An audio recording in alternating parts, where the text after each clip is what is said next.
Oi gente, aqui é a Brenda do Catavento Ideias e hoje eu vou conversar com vocês um pouquinho sobre os livros que eu li nos meses de julho e agosto.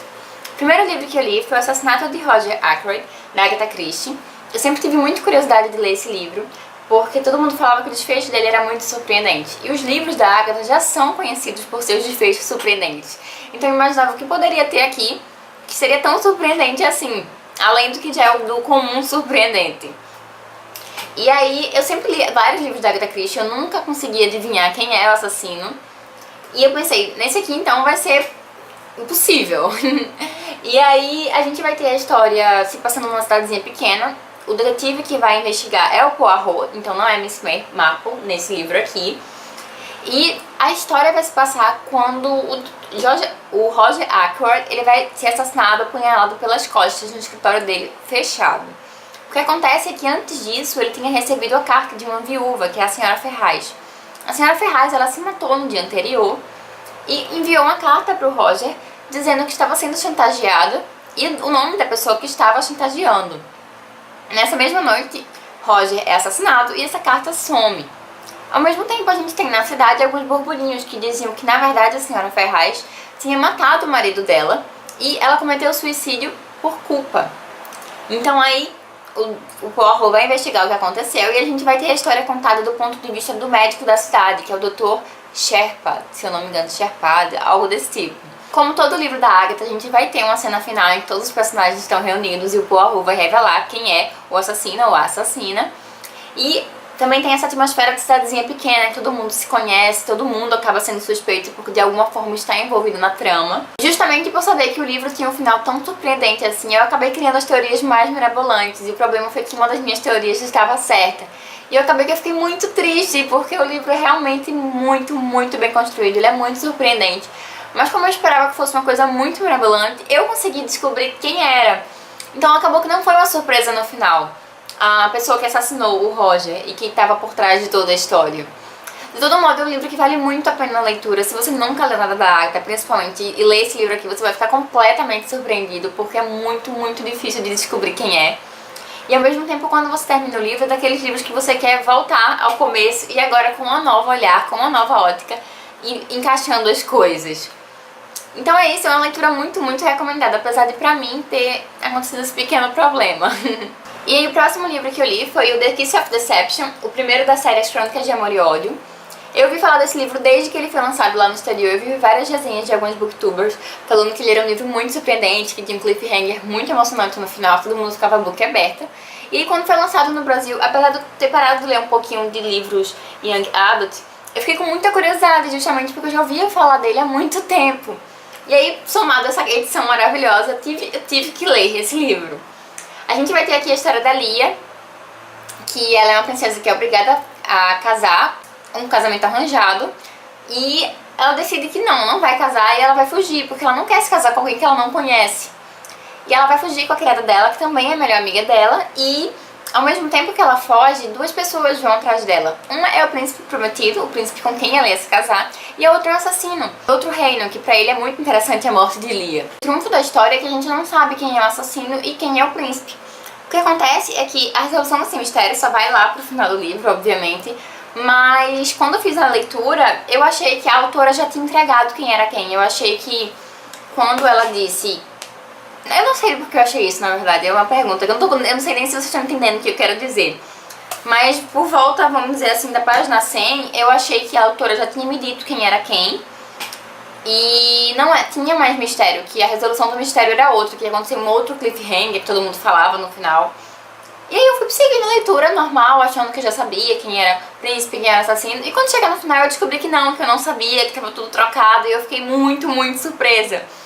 Porque eu me confundi durante a leitura, então foi ótimo, assim, porque eu gostei muito de ser surpreendida. Gostei muito do livro no sentido de que eu adoro histórias que se passam em diversos reinos e que a gente vai conhecer um pouquinho da cultura de cada local, daquele universo de fantasia que a gente tem aqui. Eu gostei muito, apesar de não ser um estilo de leitura que eu tô fazendo nos últimos tempos, e eu tô bem ansiosa pra ler o segundo livro. Principalmente porque, mesmo se eu não tivesse gostado, provavelmente eu leria o segundo só pra ter o segundo aqui, porque eles são muito lindos. Eu não tinha nenhum livro da Dark Side Books, então eu fiquei muito apaixonada quando esse chegou. O próximo livro que eu li foi o A Casa do Penhasco, da Agatha Christie. Depois que eu li o assassinato de Roger Ackroyd, eu fiquei com vontade de ler mais coisas da Agatha e ser surpreendida dessa vez. E aí eu peguei esse aqui. Ele vai ter a história de Nick, que é uma jovem que ela mora nessa casa do penhasco, uma casa de herança, uma casa da família. E aí ela esbarra em Poirot por acaso, nessa cidadezinha que tem uma praia. E ela vai contar pra ele que acabou escapando de 3 acidentes bem inusitados nos últimos tempos. 3 acidentes que provavelmente levariam ela a morrer. E Poirot fica muito impressionado com isso. Ele a convence que na verdade não foram 3 incidentes, foram 3 tentativas de assassinato. E no momento que ele a conhece, na verdade, acontece ali a 4ª tentativa. O que Poirot vai fazer? Porque ele é mestre em descobrir o assassino, mas a resolução de um crime que ainda não aconteceu é muito mais difícil. E, novamente, é um livro muito bom de ler. Na verdade, todos os livros da Agatha são. É até um clichê falar que os livros da Agatha são muito bons de ler, porque todos eles são muito bons. E eu gostei bastante desse aqui. Eu fico em dúvida se eu gostei mais desse ou do de Roger. Não sei, de verdade. Porque o de Roger ele é superior em vários aspectos. Nas camadas que a história é construída. Mas como eu adivinhei, e esse aqui eu não adivinhei, esse aqui foi um pouco mais surpreendente. Aí fica difícil opinar. Depois eu li o livro Aide, da Joanna Spyri. Eu não sei, na verdade, falar o nome dela. Esse livro aqui é um clássico muito, muito, muito incrível. Um clássico infanto-juvenil. E um livro que me acompanha há muitos anos. Eu acho que eu já li umas 5 vezes esse livro aqui. E ele vai contar a história de uma criança que é Aide. Os pais dela morreram e ela vivia com a tia. A tia decidiu que vai arrumar um emprego e não vai deixar uma criança atrapalhar a vida dela. E decidi deixar ela pra viver com um avô nas montanhas. Acontece que esse avô é uma pessoa muito carrancuda, uma pessoa que ninguém ali na cidade gosta dele. E a história vai se passar na Suíça, nos Alpes suíços, e é uma delícia esse livro. Nossa, eu adoro muito essa história. Eu fiquei muito feliz porque eu soube que a Gutenberg vai lançar uma edição dele. E ele não tem nenhuma edição. Meu Deus, até agora, faz anos que eu li esse livro e eu não tenho uma única edição decente desse livro. Eu cheguei a comprar uma edição que tinha do Submarino, mas era uma edição fraca, não tinha a história na íntegra. E a tradução estava muito ruim. Esse livro aqui é muito maravilhoso. A gente vai ter a história justamente dela meio que amolecendo o coração do avô. E a descrição da Suíça, dos Alpes suíços, é tudo muito aconchegante, tudo muito lindo. Dá vontade de conhecer a Suíça amanhã. E a história é realmente muito maravilhosa. Eu recomendo muito esse livro. Muito, muito, muito. Junto com Poliana, ele é um dos maiores clássicos, na minha opinião, da literatura infanto-juvenil.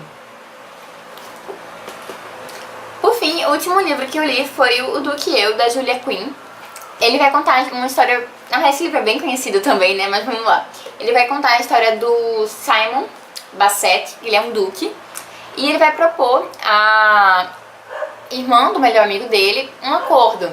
Ela é a Daphne e ela tá procurando um marido há algum tempo. Na verdade, a mãe dela tá desesperada porque já faz 3 anos, 3 temporadas, e ela não arrumou ninguém. Porque os irmãos dela deixam ela escolher, ela não quer casar com qualquer pessoa. E a família dela é bem legal nesse sentido, então ela pode ainda escolher um pouco ali. E aí Simon, ele não tem interesse nenhum em casar com ninguém, ele tem uma história um pouco triste de vida. E ele decide que não, ele não quer casar e que não é pra ele isso. Mas aí ele tá sendo muito assediado porque ele chegou nessa cidadezinha e todas as mães e todas as moças estão o assediando. Ele percebe que ele não vai ter como escapar desse assédio. E ao mesmo tempo a Daphne, ela tá um pouco cansada de procurar e não achar ninguém. E aí o Simon, ele propõe a ela que ele comece a cortejá-la, porque isso iria despertar o interesse de outros caras e ele ia ficar livre do assédio dessas mães e das moças. E aí, obviamente, a gente já sabe que eles vão acabar se apaixonando. E é uma história muito boazinha, assim. É o primeiro livro dos Bristons. E, infelizmente, teve alguns pequenos detalhes que me incomodaram muito. Apesar de ser um livro muito superior em relação a outros romances de época que eu li, ele cativa muito mais você, a história é muito melhor construída, não fica tão forçado, tão artificial. Alguns elementos me incomodaram. Tem alguns trechos do livro que o personagem Simon, ele comenta algumas coisas de cunho muito machista. Ou ele fala coisas assim: ah não, eu sou o seu dono e você tem que fazer o que eu quiser. Coisas assim, coisas que antes não me incomodavam de ler. E eu sei que eram costumes daquela época, maridos serem usualmente donos das esposas e coisas assim, mas hoje em dia isso me incomoda muito, muito, muito. E eu acabei ficando um pouco irritada com essas passagens, que não são muitas, pra falar a verdade, mas elas me tiraram muito do sério, então eu acabei ficando um pouco chateada com esse livro, mesmo a história sendo tão legal. Apesar disso, tenho vontade sim de ler mais livros da Julia Quinn, porque eu gostei muito do jeito que ela escreve, é muito gostoso a construção da história, a construção dos personagens, e mesmo tendo um fundo óbvio, o entorno é muito legal de acompanhar. Mesmo tendo uma história óbvia, porque a gente sabe que no final eles vão ficar juntos, tudo vai dar certo, como todos os livros de romance de época. E bom, foram essas as leituras desses 2 meses. Foram leituras bem legais, eu recomendo a maioria deles, do que eu com algumas ressalvas, como eu mencionei. Mas foi isso. Não deixem de comentar comigo os livros que vocês leram nesses últimos tempos, se vocês gostaram, se vocês leram alguns desses e o que acharam. Tenho certeza que algumas pessoas vão me apedrejar por causa do que eu, já que ele é um livro muito amorzinho entre as pessoas, todo mundo me fala muito bem dele. E é isso.